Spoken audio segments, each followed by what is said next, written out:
Hey, I'm Dylan, and in this video I'm going to run through how I made a lounge chair. This timber was once a bed, and I picked it up from Curbside Collection a little while ago, and I've just been holding on to it, waiting for the right project to use it. I've had an idea for a lounge chair that I want to build. It sort of looks something like this, and it's been floating around in my head for a while. And I decided I could make a bit of a prototype with this timber, as I didn't want to commit to making a chair out of expensive timbers in case I didn't like the design or I made some silly mistake with the construction. As usual, this build starts out with milling the timber down, which in this case is pine. It's definitely nothing special. Some of it was reasonable and some of it was pretty knotty, but it's definitely a step above the construction lumber that you get at a hardware store. I made a template for the chair out of some MDF and transferred the shape onto these pieces, and then I can just bandsaw them out.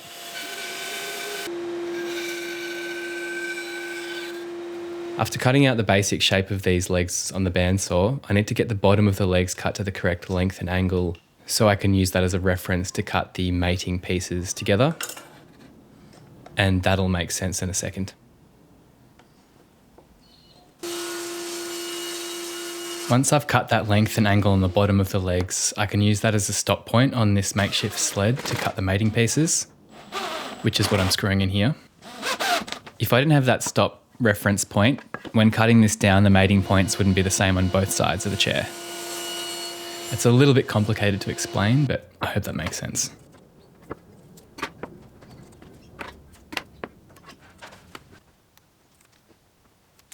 Now that I have the bottom of the leg and the mating pieces cut out, I can stick on the template and take it over to the router table and route them down to their final shape.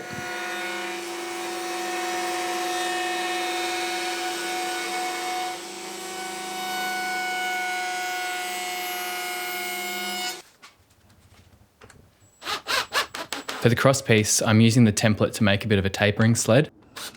And here I'm using some offcuts to hold that piece down so I can keep my fingers clear of the blade.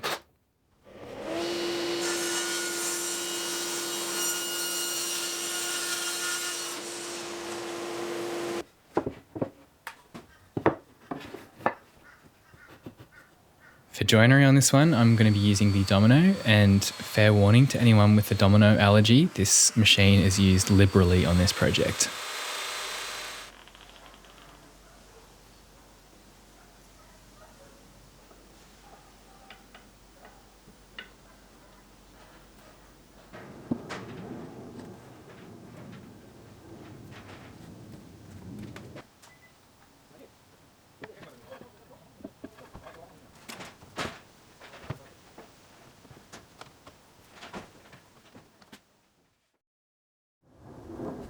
Once I'd glued up the leg parts, it came time to figure out how to make the armrests, which I sort of thought I'd figure out on the fly. I used an offcut of MDF here to draw a rough shape of the profile of the armrest, and then I cut it out in the bandsaw. Then I cut this blank out and transferred the armrest template onto it.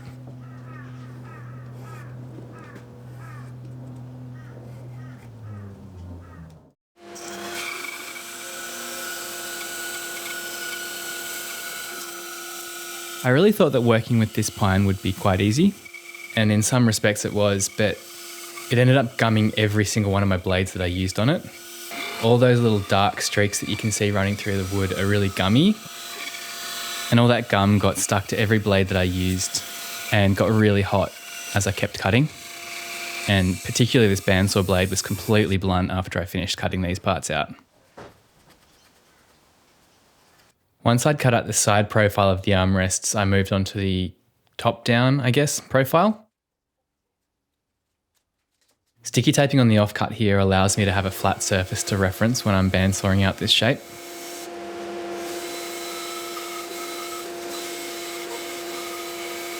At this stage, I'm not being overly precious about the shape or sticking to the line. The final shape is going to be carved in with a spoke shave, and this bandsawing is really just to remove the bulk of the material.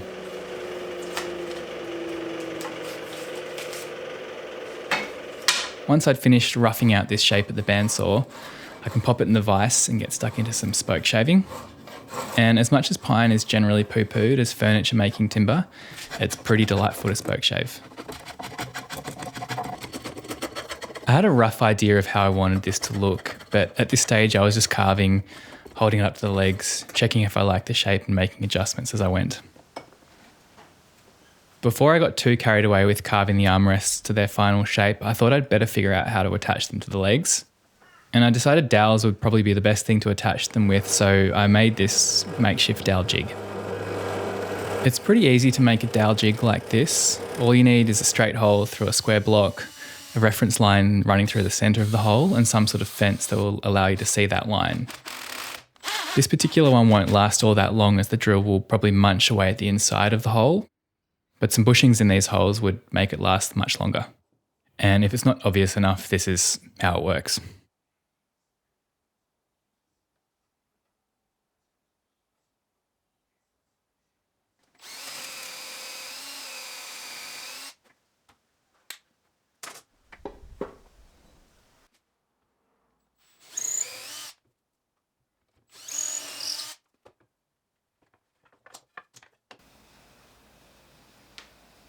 And after a little test dry fit, I can get on with the project. I'm adding a round over to the legs before I attach the armrests. Once they're glued on, I won't be able to sit the legs flush on the router table.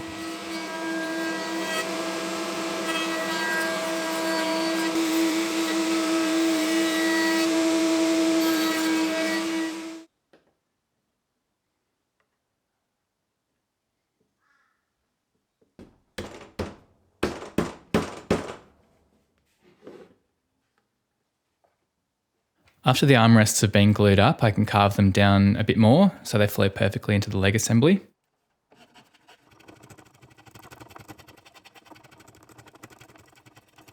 I've got this little rounded file which has tiny curved blades on it, which is perfect for carving round corners like this and munches through the wood.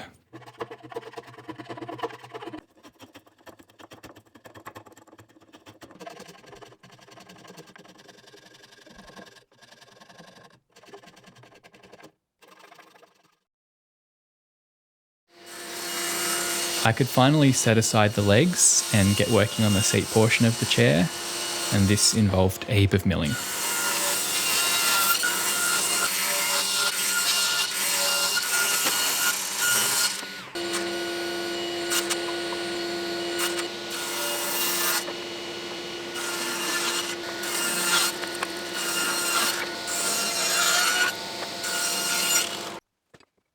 This part of the seat assembly here is the bum part, I guess, and I'm figuring out how to space things evenly.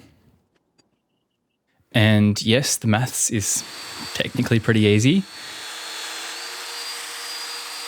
But for me, I find that sometimes it's just easier to measure from the actual pieces. Once I've dominoed together the outside frame, I can dry fit it, add the other cross pieces in, and then just measure the leftover space. Then I can cut out a couple of spacer blocks from some scrap, which will help me keep things consistently spaced across the whole section.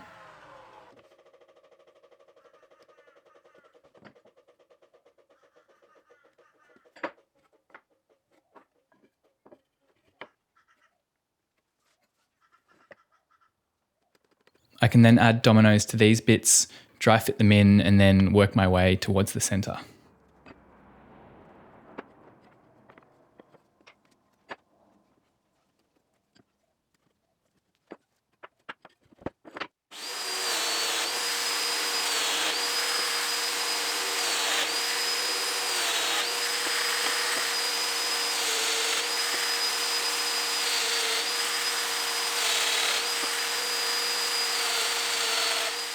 Then it came time to glue up.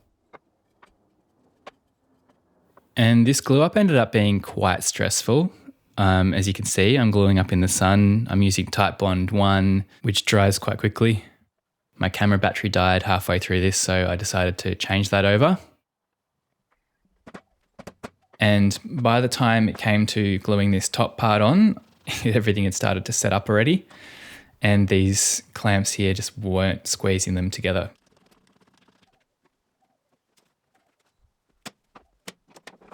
And I tried to bash them together with a mallet and that wasn't working.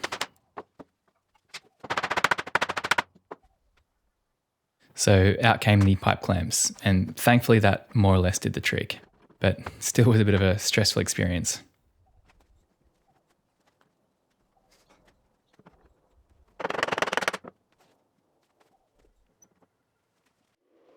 And now I can move on to the backrest part of the seat assembly.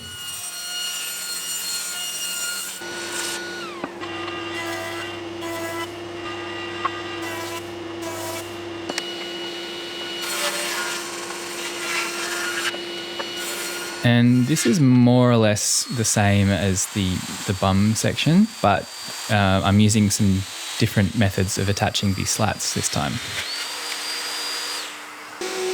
Now I've dry fit this all together so that I can add a round over to it. As once I've attached the slats, they'd be getting in the way of the bearing of the round over bit, and this wouldn't be possible.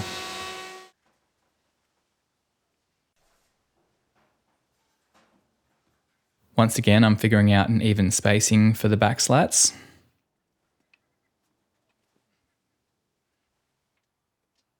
After marking them out in the bottom part of the backrest, I can transfer that measurement to the top section. I haven't tried this before, but I'm using the domino as a slot mortiser. This would be fine to do with a router, but it's a lot easier and quicker with the domino. I've got some leftover strips of Tasmanian blackwood, which I'll use as the back slats.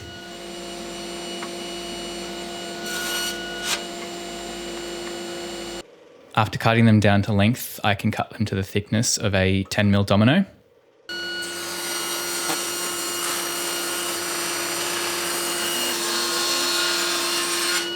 And then I can take them across to the router table and give them a round over with a 5mm radius bit, which leaves me with a 10mm diameter, which will fit into that hole that the domino cut. This time around I'm using Titebond 2, which has a slightly slower setup time, and I'm not in the sun, but it still ended up being a slightly stressful glue up.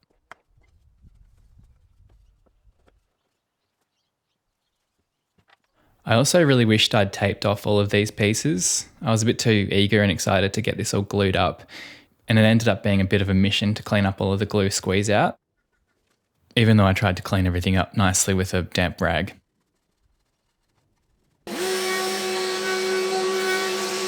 Back to the bum part of the seat rest, I'm giving all of the sharp edges a bit of a round over. Moving on to the attachment of the seat assembly to the legs, I decided to use a big floating tenon as the attachment method. And this involves routing a recess in the legs and also routing a matching recess in the side of the seat assembly.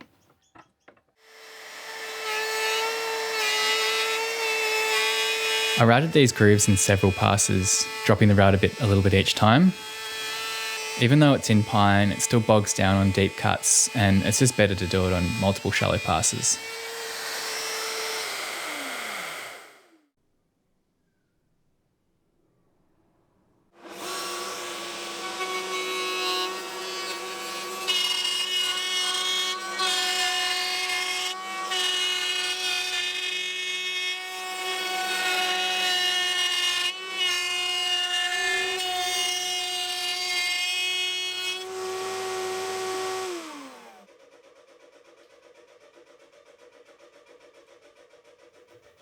And here I'm cutting out a piece of hardwood which will be used as that floating tenon.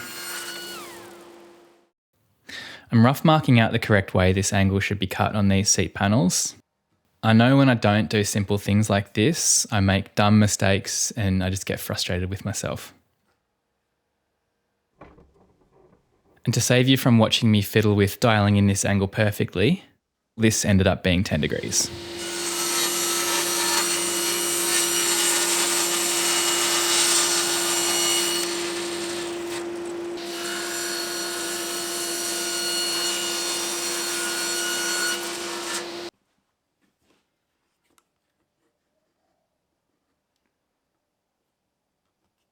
After a bit of head scratching about how to attach the two seat assemblies together, I ended up just reaching for the trusty domino.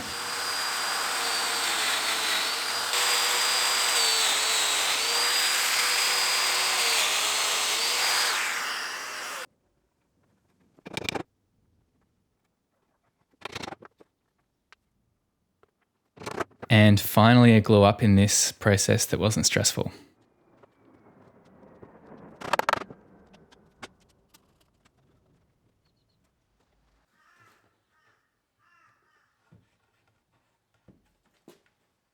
After this dried, I was pretty eager to do a dry assembly and see how it all looked.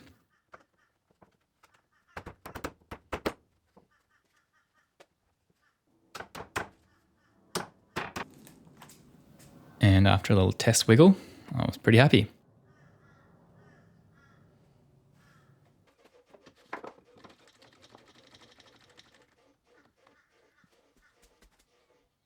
For the stretcher here, I dry clamped this piece in place and then roughly drew out a shape that I thought looked nice.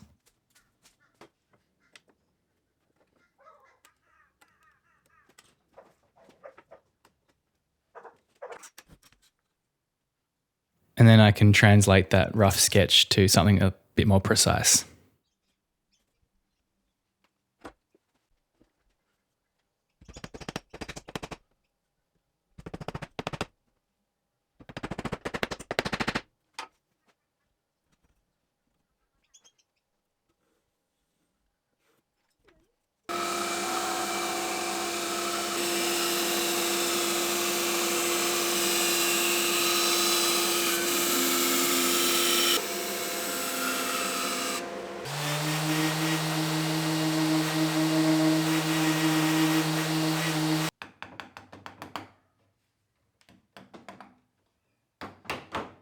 And after the dry fit test of approval, I can take it over the router table and give it a round over.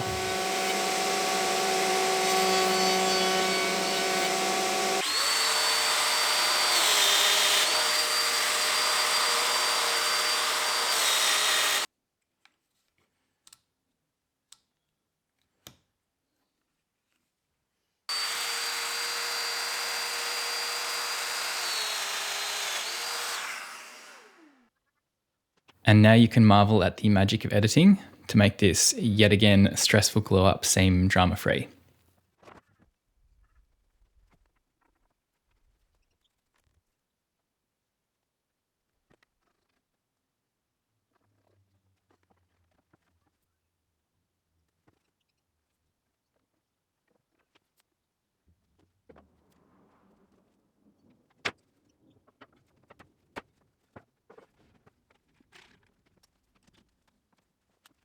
And it's always a bit of a dead giveaway when the pipe clamps come out that something hasn't come together properly and needs a bit of extra persuasion.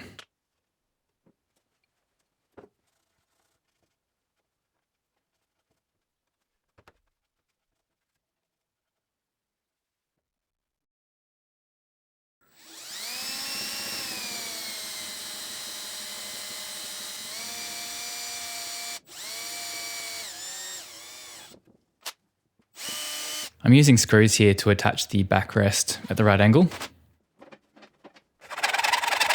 And I'm using some brass rod to hide those screw heads.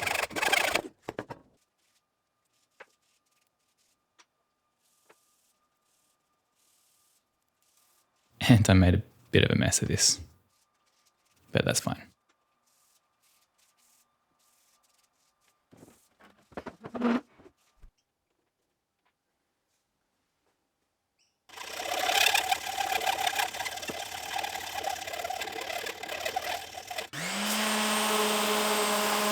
After flushing down these brass dowels, I spent a really long time sanding this chair. I had pre-sanded everything, but I still probably spent about 2 hours going over the whole chair and making sure it was looking nice. But despite all this sanding, I was pretty underwhelmed. I'm pretty happy with the design, but I'm not that happy about all those knots and defects in the wood. I knew I was going to feel this way though, so from pretty early on in the build, I was fairly certain I was going to stay in this piece. I'm using India ink here, which is a really great way of dyeing wood black. It's essentially charcoal which is suspended in water, so it has zero smell, it's really easy to apply, and if you get some on your skin or on your clothes, it's really easy to wash off.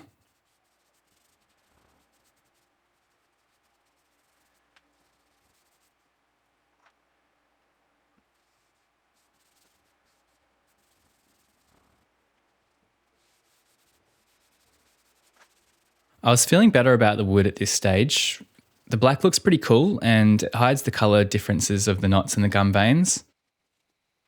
But once the dye had dried, I was still a little bit disappointed with the wood. But I guess that's the price you pay for building something out of free pine.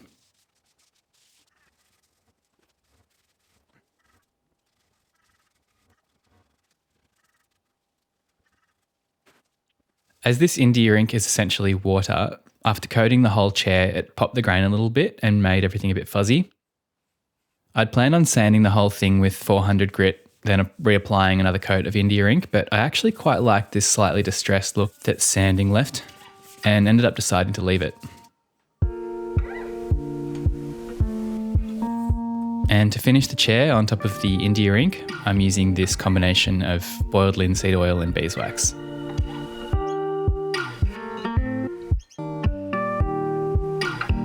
This is a home brew that's really easy to make. It's really easy to apply. You just slap it on and then wipe off the excess with a clean rag.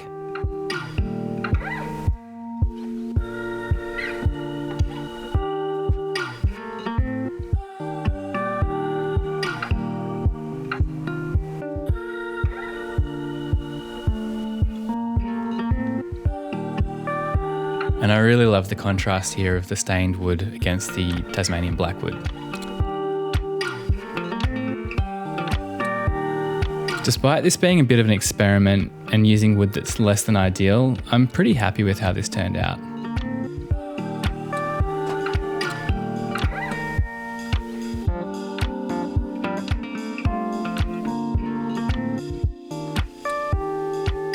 And after pulling out the sewing machine and making a couple of cushion covers, the chair was done.